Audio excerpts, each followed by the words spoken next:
Welcome to Making Sense of Menopause, the podcast for women in midlife who are feeling stuck, overwhelmed, or just not like themselves. I am Roberta Bass, a women's health physiotherapist, menopause mentor, and remedial hypnotist. I help women in perimenopause understand what's going on and share small, realistic steps to help them feel better in both mind and body. This podcast is for general information only and is not a substitute for personalised medical advice. Let's dive in and get started. Hello and welcome back to the podcast. Now, have you ever driven somewhere and suddenly found yourself at your destination wondering how you got there? If you're anything like me and you do that same route over and over, and then suddenly you almost snap to, or like if someone comes out in front of you or something different happens, and you're like, oh, how did I get here? That is because we are running on autopilot. And the same thing happens in my classes. Now, in Pilates, there is a certain move where we're on our back and they take their arms pointing up to the ceiling and then they circle them. So I tell people, point your arms up to the ceiling. What do? They take their arms above their head. Because if you were in standing, that would be pointing up to the ceiling. And that is like an automatic thing. Like, oh, arms to the ceiling, that's above our head. But actually, when we're lying down, it's not. It would be pointing out from our chest, would be up to the ceiling. Again, it's because our mind is automatically doing these things. It's like, oh, to the ceiling, that's straight up above our head. Doesn't always work when the situation changes. We often are on autopilot to save energy. We don't want to be consciously thinking about everything that we do. And also our mind has two different parts to it, our conscious mind and our subconscious. Now, the conscious, that is our point of immediate focus. So it's the part that's listening to this podcast at this very moment. It can do a handful of things at once. However, it's our subconscious that is doing all the behavioral patterns. It's doing all of those things in the background. It can do hundreds and hundreds of things at once. That is the bit that is our autopilot. Does all of those habits. It knows the route that we've been driving many, many times. It just gets on with it. The only time our conscious mind kind of kicks in is if something different happens. Say there's a car in front of us that suddenly stops, or there's a big tractor coming, or something runs out into the road. We can't turn on our conscious mind to think, oh, something different has happened. We need to now be aware and think how we're going to respond to it. But the rest of the time, we often use our autopilot. It just saves our energy. But in these situations, such as in Pilates, our autopilot pointing our hands above our head, thinking that's to the ceiling when we're laying down, the situation has changed. And it's not necessarily the autopilot doing the right thing now. So for years, point your hands to the ceiling above the head. However, in a different situation, it's still doing the same. So this could also be happening in other areas of our life, not just when you're going to an exercise class and doing the wrong thing. That's standard for a lot of my new people. That's fine. But if we think about patterns that have been going on for a long time in our subconscious, maybe they served us at the time. If you come to see me as a control patient, which is a type of hypnosis without trance, then we talk about the patterns that have been established when we are younger. That's how we've learned to see the world. But as we get older, actions that we took as a child no longer serve us as an adult. But that's the same as an adult. We might be in our 20s or teens and 20s and 30s. If we were tired, we would have an energy drink or a coffee. Maybe we'd reach for some sugar because that would just give us a quick uplift in energy and we can get on with the day. However, that pattern may be continuing that you're now tired because you're perimenopausal when you can't sleep very well, you've got brain fog, you're fatigued, things aren't functioning quite as well as they should do. So you think, right, I'm going to have some coffee or I'm going to have some sugar. However, those things actually are detrimental to our hormones. Yes, that may help perk you up a little, but it will actually worsen most other perimenopausal symptoms, particularly things like hot flushes, poor sleep, because it's a stimulant that is going to stop us from sleeping well. It can affect your bladder, so it make you go for wee more often. It might mean that you're more incontinent if you're getting bladder issues.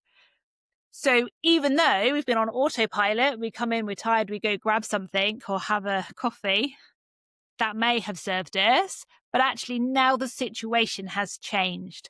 Our hormones are different, our health, where we are in our life situation has changed.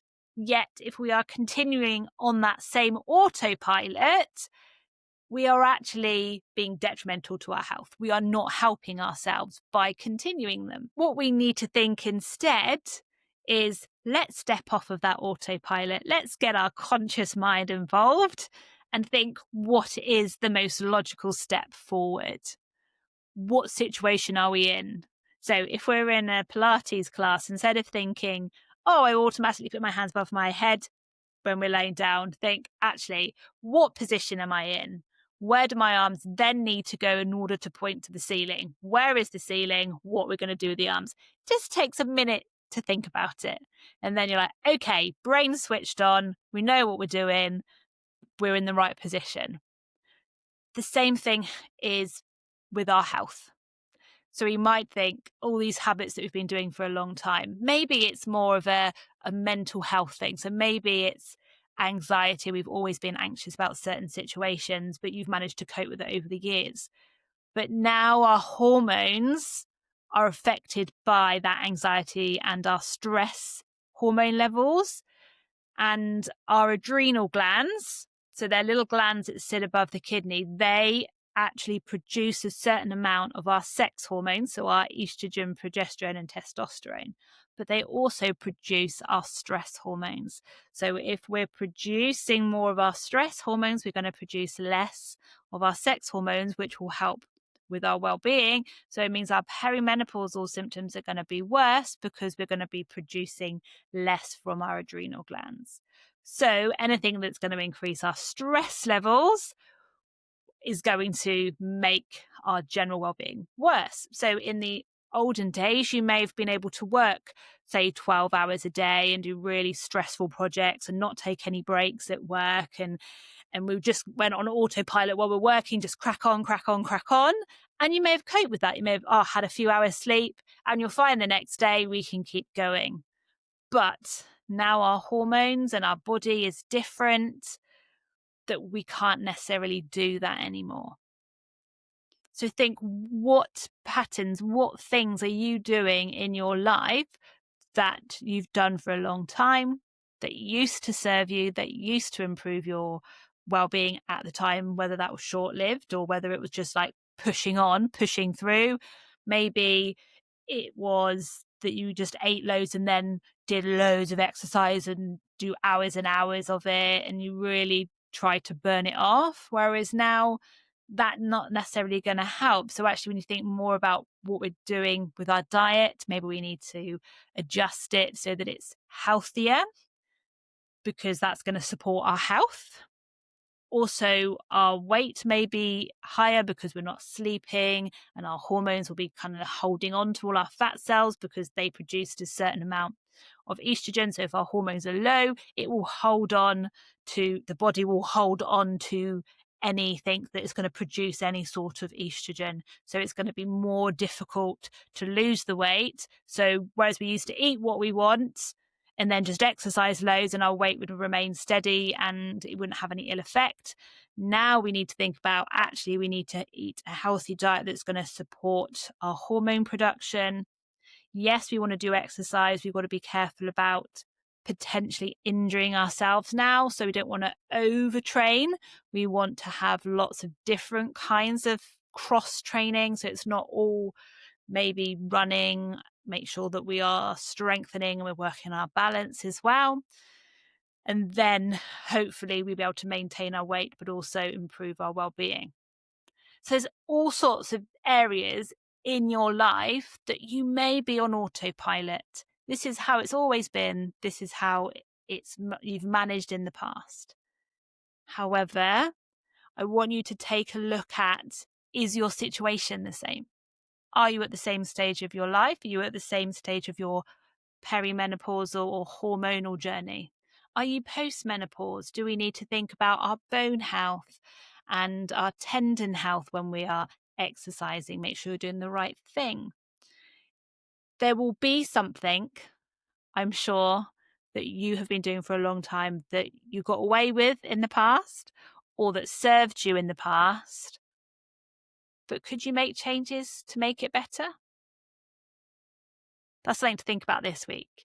I hope this episode has made you turn off that autopilot, take a bit more conscious control, and see where you could make those small conscious shifts day to day to help with your menopausal journey.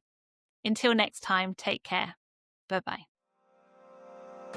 Thank you for listening to Making Sense of Menopause. If you have found this episode helpful, please follow the show and leave a review. It really does help more women discover the podcast and get the support that they need. And if you're ready to take that next step towards feeling more like yourself again, you'll find the link to my free Perimenopause Masterclass in the show notes. Take care and see you next time.